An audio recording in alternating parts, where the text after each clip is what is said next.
Dave Weigel, who understands the Republican caucus as well as anybody, I believe, and who's willing to really lay it out, takes issue with all the stories. And this came up, I think, a week or two when I was on Hayes' program. All the stories of this divide between the big business interests in the Tea Party.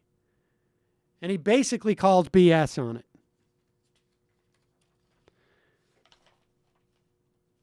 He talks, he quotes a couple of these pieces. I don't know anybody in the business community who takes the side of the Taliban minority, says Dirk van Dogen, chief lobbyist for the National Association of Wholesale Distributors in the Washington Post.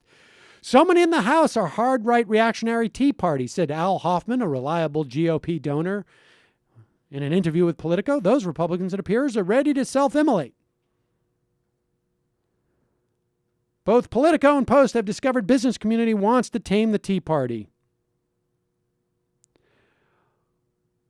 But Weigel goes through all of the attempts by this so-called business community mad at the Tea Party in putting money where their mouths are in terms of challenging Tea Partiers. And he says they're outnumbered on the other side.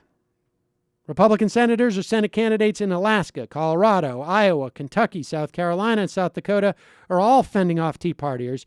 Just this week, Mississippi Senator Tad Cochran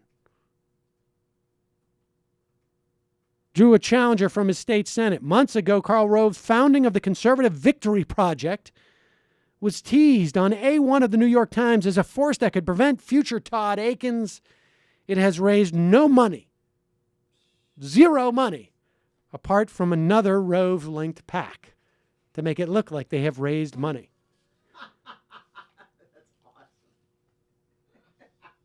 Could the ratio change if the establishment wanted it to, writes Weigel? Of course. But that's assuming big financial interests are naturally set against the Tea Party. They are not. They helped create the Tea Party. In the aggregate, if you leave aside the contractors who might benefit from our earmarks, they're better off when Tea Partiers run the House. Period. End of story. Everyone who is honest with themselves knows this is the case. Establishment Republicans may lament the fact that if they live in a red state, their girlfriends, wives, and daughters may have to go out of state to get an abortion, or that they may have to be just a little embarrassed when they're out with their friends who are gay,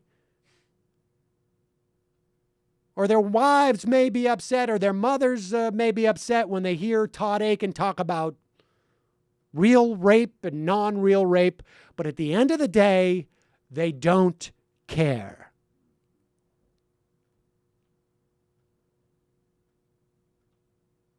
Weigel writes, the Tea Party, after all, is not wholly set against GOP's business class. It's just the latest populist movement funded and fueled by big business. And he makes the point that it was almost 100 years ago when one Texas businessman who backed the Liberty League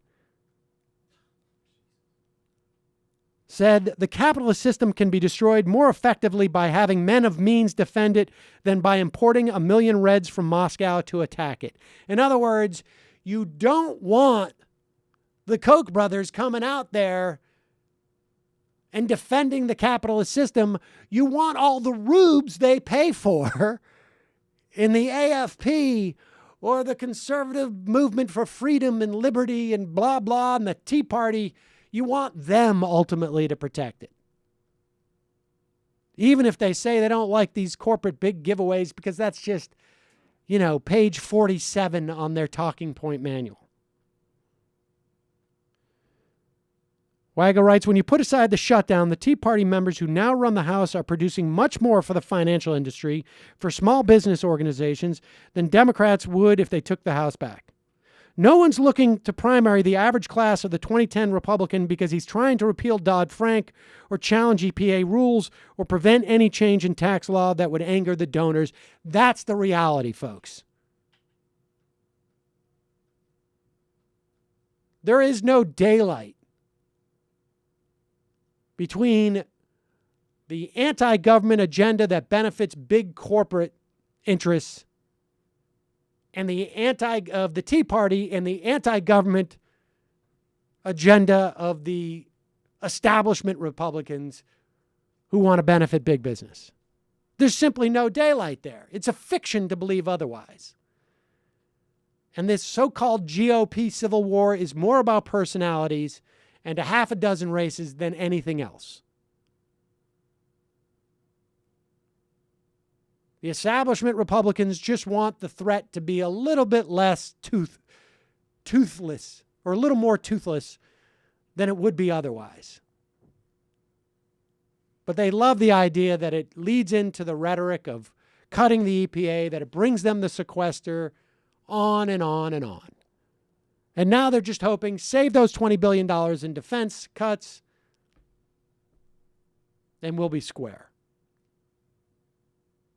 You shall know these people by their checkbooks. And their checkbooks are not out. He writes, every successful movement of economic conservatives has been led in public by the non-rich, from the anti-tax farms of the 1920s to the property tax suburbanites in the 70s to the so-called family farmers who we are told, are the real victims of the estate tax. And you'll recall that not a single family farm was found when David K. Johnson famously asked all the agencies reporting on who's hit by the estate tax, can you name one family farm that went under because of the estate tax? None. So let that fiction die.